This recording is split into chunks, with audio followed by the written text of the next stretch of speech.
good morning guys. Yun. Kami ay biglang nag-rides papuntang Tagaytay dahil nung my men ko nag-post up ko sa FB.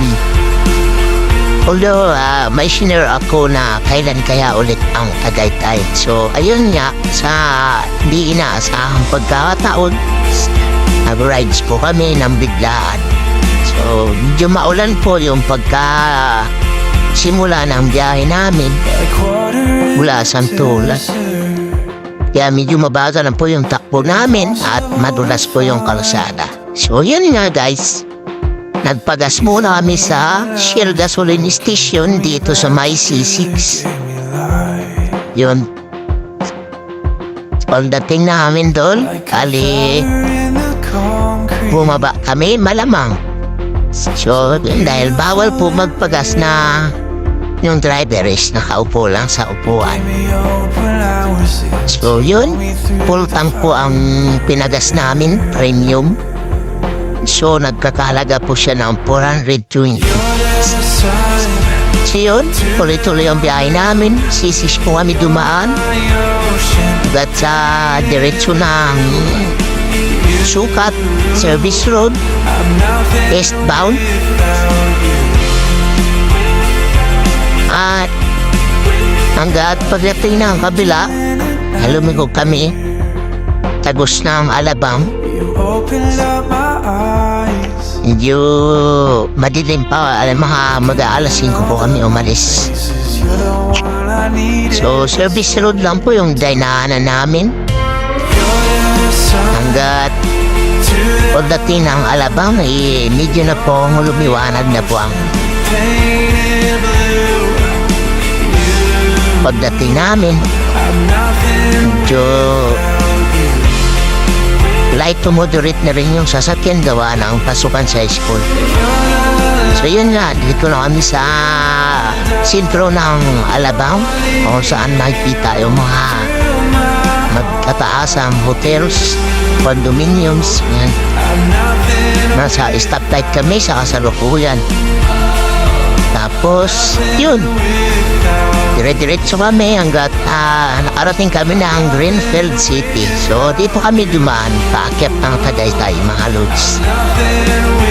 Yan, ang ganda ng kalsada rito, ang ganda ng ambience, puno ng sabi pa nila the green grass. Pati puno ng kahoy ang dami. So ang ganda po ng lugar na nadaanan namin. Although hindi lang naman first time namin dumaan dito, dalawang beses na rin. So yun nga, nadaanan namin yung PNP Silang Cavite. Yun, pinas forward ko na kasi medyo mahaba po yung video ko. Hanggat sa approaching namin ng Tagaytay, tila mainit dito sa nadaanan namin. Mainit. Pero pagdating namin ng Tagaytay, pagtungtong namin doon, packet ng People's Park, ito po yung sumalubo sa amin. Napakahamog po at sobrang lamig. Tapos yung suot ko pong jersey, sublimation lang, kaya medyo manipis, kaya tagos talaga yung lamig. Kaya grabe po yung hawak sa akin ng mainland ko, na kung saan yun ang nagpainit. So yan nga, bago kami umakyat ng People's Park, kumain muna kami dito sa baba ng People's Park, kung saan doon rin nagpa-park. Yan, video muna kami. Yan, selfie daw pero video pala. Tapos doon namin kumain. Sige, higop ka ng sabaw. Ang ganda ng view. Kita yung buong Metro Manila, buong Laguna, and rest of Cavite. Also, rest of Batangas. Yan. Ang in-order po namin ay parehas tapsilog. Yun nga guys, kasi tapos na kami kumain. Masok na kami sa entrance ng People's Park, Tagaytay, na kung saan may babayaran po tayo dito na environment fee sa halagang 30 pesos per head. So ayan po yung na-dat na namin sa Tagaytay. Yan po yung Tagaytay Highlands. Dito po kami sa tuktok ng People's Park. Napakaganda po ng lugar na ito. Kaya sa mga magkasintahan po dyan, stress-free po dito. Napakaganda ng lugar. Kagandaan lang, nung pumunta kami kasi weekdays, wala gaanong tao, so hindi crowded yung area. Kaya solong-solo namin, although hindi naman talaga solo kasi meron din namang iba. Yan, ganda po ng pine tree.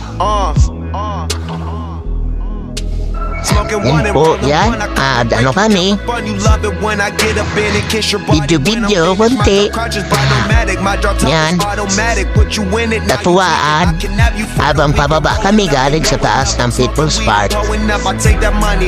So, tanda ng lugar. Talagang malilimitan mo ang mga problema na mayroon ka. Yan, pabanding-banding lang yung mindment ko. So, you know, pinas-forward ko na ng konti. Yan lang po yung tao, o konti po yung tao pag weekdays, kaya maganda po dito pag weekdays. Pag weekends po, na po, madaming tao dito.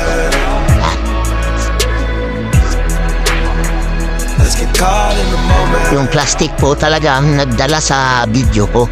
Yan. Sumubok pa ho akong umupo dyan sa gilid. Nakakalain mo magbabawas. Eh po, ang ganda ng tao. Tapos nag-human drone pa ako, mga lods. Yan, sinubukan ko lang. Tawa ng tawa yung mindment ko. So, yun lamang, mga lods. Yan po yung picnic group naman. Nakakuha kami ng konting video sa picnic group kasi nagpunta rin po kami. So, yun lang po. Sana magustuhan niyo po yung video ko, yung upload ko. Maraming salamat sa pagsuporta.